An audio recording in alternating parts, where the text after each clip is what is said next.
ಅದು ಶೋಕ ತರುವಂತ ಒಂದು ಘಟನೆ ಇದು. ಯಾವುದೇ ಇದ್ರೂ ಸಮೇತ ನಮ್ಮಲ್ಲಿ ಭಿನ್ನಾಭಿಪ್ರಾಯ ಪಕ್ಷದಲ್ಲಿ ಇರ್ಬೋದು, ಪಕ್ಷಗಳ ಒಟ್ಟಿಗೆ ಇರ್ಬೋದು, ಆದ್ರೆ ಈ ತರ ಹೀನ ಕೃತ್ಯ ಮಾಡೋದು ನಿಜವಾಗಿ ಇಲ್ಲ. ಇದು ಒಂದು ತರ ಇಡೀ ಜಿಲ್ಲೆಯಲ್ಲಿ ಶಾಂತಿಯುತವಾಗಿ ನಡೆದಿರುವಂತಹ ಮೊನ್ನೆ ಸಮೇತ ದತ್ತ ಜಯಂತಿ ಸಮೇತ ಜಿಲ್ಲಾಡಳಿತವೆಲ್ಲ ಕ್ರಮವಹಿಸಿ ಚೆನ್ನಾಗಿ ಎಲ್ಲರೂ ಸೇರಿ ಅದನ್ನು ಮಾಡಿದ ಮೇಲೂ ಸಮೇತ ಈ ರೀತಿಯ ಕೆಲವು ಘಟನೆಗಳಿಂದ ನಮಗೆ ತುಂಬ ದುಃಖ ತರುವಂತಾಗಿದೆ. ಪಾಪ ಅವರೊಬ್ಬರು ಯುವಕರಾಗಿದ್ದರು, ಅವರು ನಮ್ಮ ಪಕ್ಷದ ಪಂಚಾಯತಿ ಸದಸ್ಯರಾಗಿದ್ದರು, ಪ್ಲಸ್ ಅವರು ಈಗ ತಾನೇ ಒಕ್ಕಲಿಗ ಸಂಘಕ್ಕೆ ನಿರ್ದೇಶಕರಿಗೆ ಆಯ್ಕೆಯಾಗಿದೆ.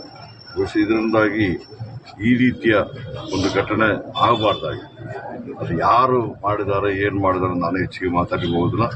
ನಮ್ಮ SP ಅವರು ಇದ್ದಾರೆ, ಪೊಲೀಸ್ ಅವರು ಇದ್ದಾರೆ, DC ಅವರು ಇದ್ದಾರೆ, ಎಲ್ಲ ನಮ್ಮ ಶಾಸಕರು ಇದ್ದಾರೆ.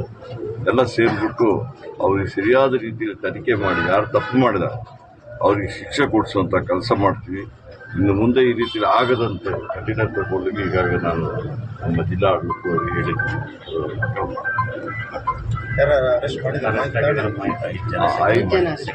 ಸೆಕ್ಯೂರ್ ಮಾಡಿದ್ದಾರೆ, ಎಲ್ಲ ಮಾಡ್ತಾರೆ. ನಾನು ಅದ್ರ ವಿಚಾರದಲ್ಲಿ ಹೆಚ್ಚು ಮಾತಾಡಲಿಕ್ಕೆ ಹೋಗುದಿಲ್ಲ, ತನಿಖೆ ನಡೀತಾ ಇದೆ. ನಾವೇನೋ ಹೇಳ್ಬಿಟ್ರೆ ತನಿಖೆ ನಿಷ್ಪಕ್ಷಪಾತವಾಗಿ ಯಾರು ತಪ್ಪು ಮಾಡಿದ್ರೆ ಅವ್ರ ಮೇಲೆ ಕ್ರಮ ತಗೊಳ್ಳಿ.